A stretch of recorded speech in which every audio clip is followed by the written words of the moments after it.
Wow! Ang galing-galing talaga at matalino talaga yung ating mahal na Pangulo PBBM, Kasi kahit siya pinagsasabihan ng dating dutae na walang pinag-aralan, na hindi nakatapos ng college, pinagpipistahan, pinagdududahan, at least nagpupursigi talaga yung ating mahal na Pangulo na gawin niya ang lahat kahit man lang sinasabing sa kanya na kulang daw ng pinag-aralan, hindi na lang niya iniintindi yung kasi nakikita naman ng mga mata ng mga Pilipinong tanga na kung ano ang ginagawa niya. Oo. Kasi yun ang basihan ang matalinong tao, hindi nakikialam sa chismis, hindi katulad dyan sa dutae na kahit kunting mga bagay pinakikialaman against PBBM, kahit sinisiraan, kahit yung daw addict daw, mga ganyan, may cocaine daw, kahit negative ang resulta, pinagpipilitan talaga.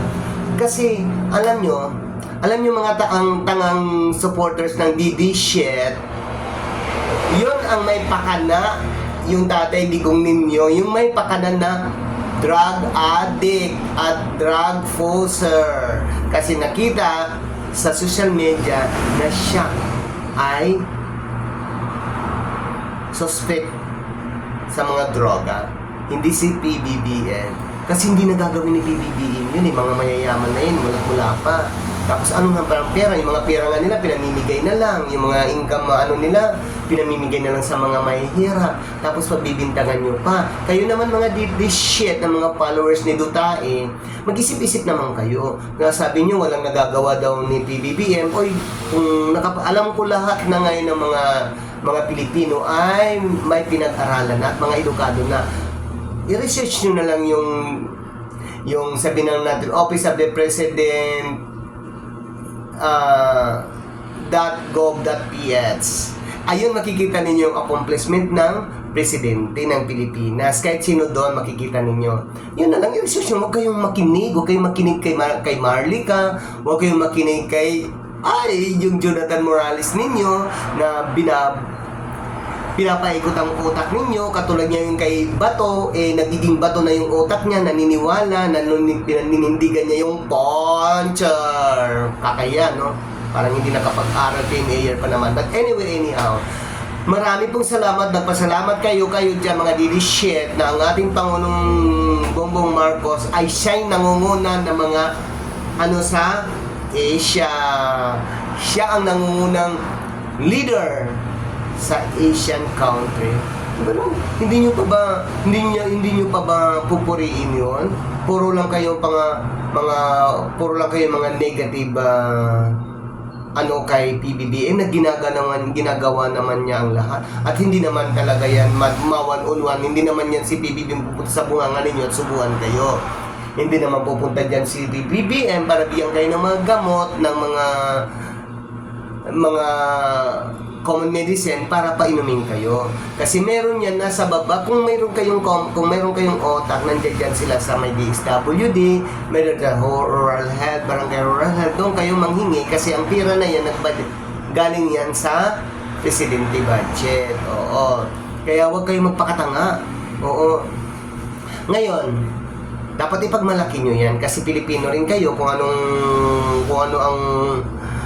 ang nangyayari sa Pilipinas, kung ano maganda man, natutulungan man, basta kung ano ang mga kagandahan na ginagawa ng ating mahal na Pangulo PBBM ay kasama tayong lahat.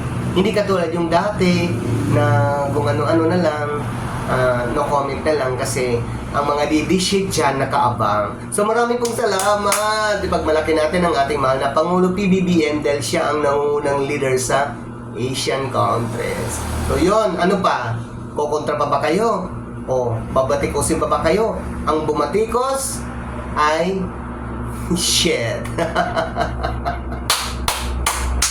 O meron ba yung dutahin ninyo dati na at saka wag uminom na kayo ng maraming tubig. Kung meron kayo ng mga coco oil na marami para ma-wash out ang mga natitirang mga kabubuhan ninyo galing kay Dutae dahil na kayo parang napuruhan kayo kasi ang akala nyo parang Nabudol kayo, parang akala ninyo ay magaling si Duterte at malaking naitulong sa bansa. Pero hindi nyo alam, kaya magulo ngayon ang West Philippine Sea dahil kagagawa ng dutahe ninyo.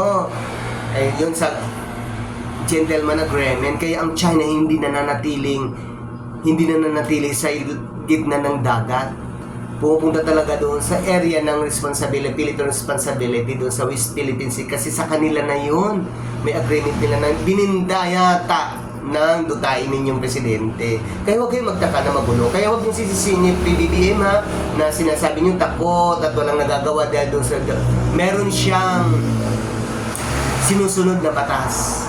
O hindi siya pwedeng kung makipagbarilan siya doon, eh, kawawa naman tayo, masasama. Kaya ginagawa niyang lahat sa magandang usapan.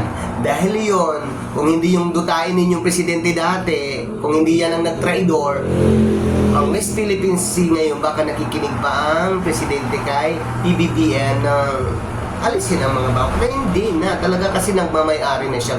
Siguro bininta nito tayo. Yun pa, kaya yung naniniwala, ay nabubulag na nga kayo, nabibinta na nga kayo, at saka na ano na nga yung mga isip ninyo dito 30. Imagine na, magka-conduct ng prayer rally. Anong ginagawa doon sa prayer rally? Murahin si PBBM. Pwede ba, okay ba sa'yo yun? Tapos sisigaw pa kayo ng sisigaw? Yay!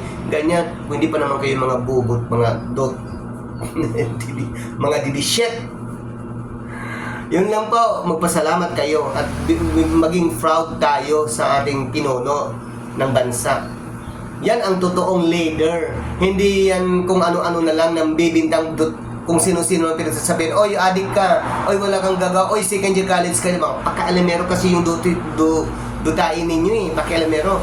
Eh, nakakasulat, nakakabasa naman si PBBM, hindi niya pwede husgahan yun. Porque attorney siya, porque kung ano, tapos nag-uhusga siya ng mas malaki pang pinag-aralan sa iyo ni PBBM, dutae. Oo, kasi sa international yan, ikaw Sambeda lang.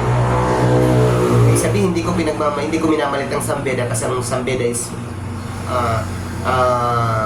second class or rather class university yan. Ibig ko lang sabihin, si PBBM sa International School nag-aral, si Duterte dyan sa Sambeda College. We're proud Sambeda College. So yun lang po. Kaya yung mga shit, Duterte, member, tumahin na kayo kasi baka sa election ngayon na dala-dala ng yung Duterte ninyo, baka mapalit sa Otso Diretso. Sila ang papalit sa Otso Diretso, promise. Wala nang bubuto. Kay Bato, tapon. Kay Go, kay Robin Padilla, no way. So bye-bye. Yun lang po.